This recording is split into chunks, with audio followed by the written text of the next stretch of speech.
Bienvenidas y bienvenidos a este análisis exhaustivo. Hoy nos vamos a embarcar en un viaje a través de los hitos que forjaron la historia del Perú. Un viaje fascinante, sin duda. Sí, nuestro objetivo es claro, ofrecer una síntesis de los puntos clave, especialmente organizada para quienes se preparan para el examen de admisión de la Universidad Nacional Mayor de San Marcos, ciclo 2026I. Exacto. Y para que sirva como una herramienta de estudio directa, este recorrido está diseñado siguiendo la estructura y los temas de las clases virtuales de la Pre-San Marcos 2025. Así es. Y más que una lista de fechas y nombres, lo que buscaremos es entender los grandes procesos. Claro. Vamos a explorar desde la llegada de los primeros seres humanos a este continente hasta los desafíos del Perú contemporáneo. Es una oportunidad para conectar los puntos y ver cómo el pasado sigue resonando hoy. Perfecto. Entonces, arranquemos por el principio de todo. La gran pregunta. ¿Cómo se pobló América? La hipótesis más, digamos, conocida es la teoría asiática de Alex Hrdlicka. ¿La del cruce por el puente terrestre de Beringia? Esa misma. Grupos paleomongólicos durante la última glaciación. Sí, esa sigue siendo la base. Pero lo fascinante aquí es que esa no es toda la historia. Hoy se entiende como un conjunto de migraciones. ¿A qué te refieres? Pues, por ejemplo, está la teoría oceánica de Paul Rivet, que propone viajes en balsa desde la Polinesia y Melanesia. ¿En balsa? Sí, y se basa en similitudes lingüísticas, como la palabra yacu para agua, que es muy parecida en ambas zonas. O también la ruta australiana de Méndez Correa, que sugiere un paso por la Antártida durante un óptimo climático. O sea, no fue una sola puerta de entrada. Para nada, fueron varias. Ahora, aterricemos en los Andes. El primer gran periodo es el Lítico. Aquí hablamos de grupos nómadas, ¿cierto? Exacto. Cazadores-recolectores organizados en bandas. Tenemos sitios clave como Paiján, con los restos humanos más antiguos de la costa. Y en la sierra está Lauricocha, famoso por sus pinturas rupestres. Justo. Pero luego viene una transformación crucial, el periodo arcaico. En su fase inferior, vemos el inicio de la horticultura y la domesticación de animales. Los primeros pasos hacia la agricultura. Justamente. Nanchoc es la evidencia más temprana de cultivo de plantas y Telar Machay de domesticación de camélidos. Y esto culmina en el Arcaico Superior. ¿Qué es la explosión? El sedentarismo pleno, la agricultura ya consolidada y la aparición de la arquitectura monumental. Y aquí el caso más emblemático es Caral. La civilización más antigua de América. Exacto. Junto a otros centros como Huacaprieta con sus textiles y Cotox con su famoso templo de las manos cruzadas. Aquí es donde la cosa se pone realmente interesante. Entramos al periodo formativo con una cultura que va a influir en toda la región. Chavín. Chavín es un fenómeno. No fue un imperio militar, sino un centro de peregrinación, ¿no es así? Totalmente. Un centro panandino. Su arte, como el lanzón monolítico o la estela Raimondi, usaba figuras terroríficas, con felinos y aves rapaces para proyectar poder religioso. ¿Una especie de marketing religioso? Podría decirse que sí. Y hacia el final de este periodo, en la costa sur, florece Paracas, reconocida por sus textiles finísimos y, bueno, sus avanzados conocimientos médicos. Las trepanaciones craneanas. Impresionante. Tras la caída de la influencia de Chavín, entramos al intermedio temprano, una era de fuertes identidades locales. ¿Y teocracias militares? Justo. En la costa norte surgen los señoríos Moche, famosos por su cerámica escultórica realista. Los huacos retratos. Esos mismos. Y su avanzada metalurgia.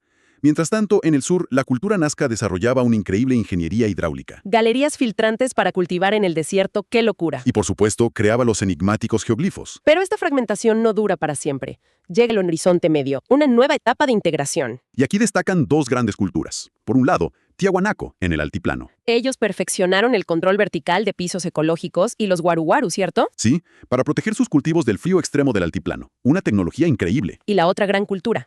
Y por otro lado, Huari, considerado el primer imperio andino. ¿Qué los define a ellos? Lo que define a Huari es su planificación urbana ortogonal, en cuadrícula, y la creación de una extensa red vial, el Capagñán, para administrar un vasto territorio desde su capital en Ayacucho. El antecedente del camino inca. El mismísimo. Ambas culturas, Tiahuanaco y Huari, compartieron la devoción al dios de los báculos, pero sus métodos eran distintos. Con el declive de Huari, el poder se vuelve a fragmentar. Entramos al intermedio tardío. Y surgen reinos y señoríos muy poderosos. Como los Chimú. Con Chan Chan, la ciudad de barro más grande de América, y su orfebrería. O los Chincha, una potencia comercial marítima. Unos verdaderos fenicios andinos. También estaban los chachapoyas, los constructores de fortalezas en la selva alta. Y no podemos olvidar a los feroces chancas. Que estuvieron a punto de derrotar a los incas. Y eso nos lleva directamente al último gran horizonte andino. El Tahuantinsuyo. Su fase imperial no comienza de a poco, sino con un evento clave, ¿verdad? Totalmente. La victoria de Pachacútec sobre los chancas. Ese es el punto de inflexión. A partir de ahí, organiza el Estado en los 4 suyos que conocemos. ¿Y cómo funcionaba? Para entenderlo, hay que ver su organización. Políticamente, era una diarquía. entre el Sapa Inca y el Huila-Gumu, el sumo sacerdote. Socialmente, muy jerarquizada. La nobleza de sangre en la cima y los Hatunrunas, el pueblo en la base. Exacto. Y económicamente, todo se regía por dos principios: reciprocidad, que era la ayuda mutua, y redistribución, el control estatal de los excedentes. El trabajo se organizaba en Aini, Minca y Mita. Un sistema muy complejo. Entonces, ¿cómo cae un imperio tan organizado? La respuesta es compleja, no es una sola cosa. Hubo una confluencia de factores. ¿La guerra civil entre Huáscar y Atahualpa? Eso fue clave. El imperio estaba debilitado y dividido. Pero también la fragmentación étnica y el crucial apoyo que muchos pueblos oprimidos por los incas dieron a los españoles. Vieron a los españoles como libertadores. En un primer momento, sí. Y es importante señalar que la resistencia no terminó con la captura de Atahualpa. No, para nada. Manco Inca lideró una rebelión masiva y estableció un estado de resistencia en Vilcabamba, que perduró hasta la ejecución del último Inca, Túpac Amaru I. En 1572. Oye, y antes de saltar a la era virreinal, una nota rápida. Adelante. Para quienes siguen este resumen con fines de estudio, hay una invitación para que se suscriban al canal donde se presenta este material. Buena idea. Al hacerlo, podrán descargar gratuitamente el mapa mental completo y todas las notas de la clase desarrollada, que encontrarán en la descripción del video. Una herramienta súper útil para repasar. Bien, con la resistencia inca sofocada, se consolida el sistema colonial. Hay una figura clave aquí, el virrey Francisco de Toledo. El gran organizador del virreinato, para bien y para mal. Él implementó las reducciones de indígenas. ¿Qué eran exactamente? Eran pueblos donde se concentraba a la población indígena. El objetivo era facilitar el cobro de tributos y, por supuesto, la evangelización. Y su reforma más impactante fue la institucionalización de la mita minera. Sin duda. Este sistema de trabajo forzado por turnos fue el motor que alimentó la explotación de plata en minas como Potosí. La base de la economía del virreinato. La base de la economía mercantilista, que se centraba en la minería y el monopolio comercial controlado desde Sevilla. Y socialmente se estableció esa división rígida entre la República de Españoles y la República de Indios. Además de un complejo sistema de castas para las mezclas raciales. Culturalmente, todo estaba dominado por la Iglesia Católica con la Inquisición como herramienta de control. Y el arte, como la escuela cusqueña, enfocado en temas religiosos. Exacto. En el siglo XVIII, la nueva dinastía de los Borbones en España aplica una serie de reformas. Las famosas reformas borbónicas. Económicamente, decretan el libre comercio, pero a la vez aumentan la presión fiscal. Eso genera un descontento masivo. Políticamente, reducen el tamaño del virreinato del Perú, creando nuevos virreinatos. Y culturalmente, expulsan a los jesuitas en 1767. Y esto genera una reacción, claro. Una reacción muy fuerte.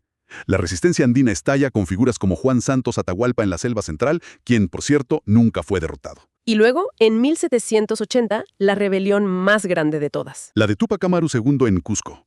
Una rebelión masiva contra los abusos coloniales como la mita y el reparto de mercancías. El contexto internacional también cambia. La invasión de Napoleón a España. Y eso crea un vacío de poder que lleva a la formación de las Cortes de Cádiz. Se promulga la Constitución Liberal de 1812, que establece la igualdad jurídica, al menos en papel. Y la independencia finalmente se concreta con la llegada de las corrientes libertadoras. Primero, la del sur, con San Martín, que proponía una monarquía constitucional. Y luego la del norte, con Simón Bolívar. Quien con poderes dictatoriales sella la independencia militar con las victorias en las batallas de Junín y Ayacucho en 1824. Tras la independencia, el poder cae en manos de los caudillos militares. Es un periodo de gran inestabilidad política conocido como el primer militarismo, que incluye experimentos como la Confederación Perú-Boliviana. Esto cambia drásticamente con el boom del guano. Un periodo conocido como la prosperidad falaz. Los ingresos masivos permitieron a Ramón Castilla, por ejemplo, abolir la esclavitud y el tributo indígena. Pero también llevaron a una enorme corrupción y un gasto desmedido. Exacto. Se construían ferrocarriles que no iban a ningún lado. La segunda mitad del siglo está marcada por la guerra con Chile, cuyo detonante fue el control del salitre. Un trauma nacional. Tras las derrotas en Angamos y Arica y la ocupación de Lima, la resistencia en la sierra fue liderada por Andrés Avelino Cáceres en la campaña de la Breña, El conflicto terminó con el Tratado de Ancón. cediendo Tarapacá a perpetuidad.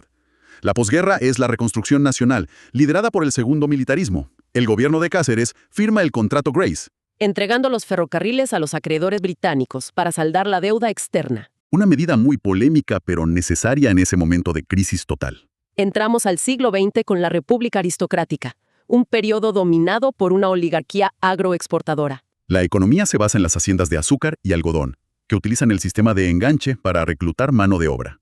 Mientras se reprime a los primeros movimientos obreros que luchaban por la jornada de 8 horas. Este orden es interrumpido por el oncenio de Augusto Beleguía y su proyecto de la Patria Nueva.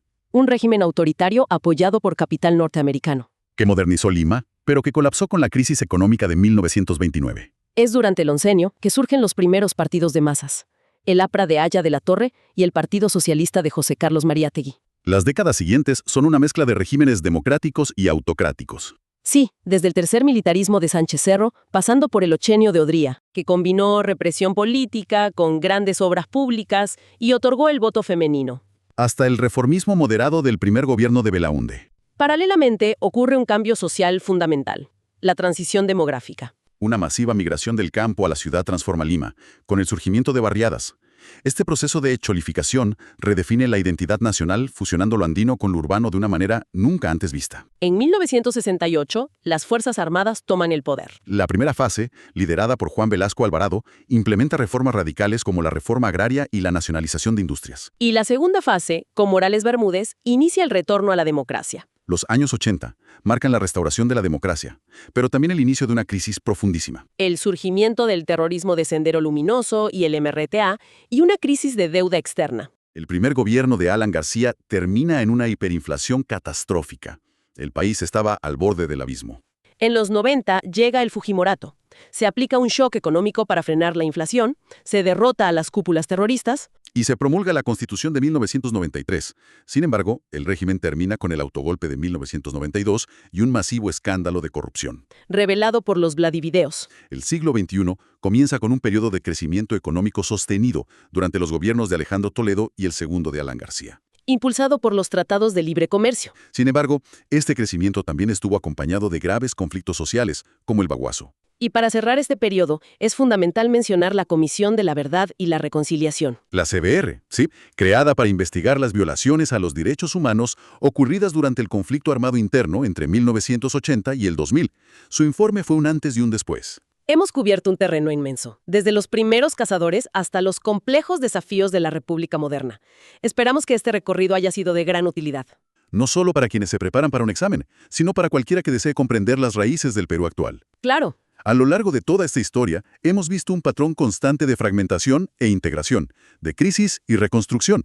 La pregunta que queda para reflexionar es, ¿cuáles de estas dinámicas históricas siguen definiendo al Perú de hoy? ¿Y qué lecciones ofrecen para el futuro que se está construyendo? Esa es la gran pregunta. Una excelente pregunta para cerrar. Gracias por acompañarnos. No se pierdan nuestras próximas entregas donde seguiremos explorando otros temas de interés. ¡Hasta la próxima!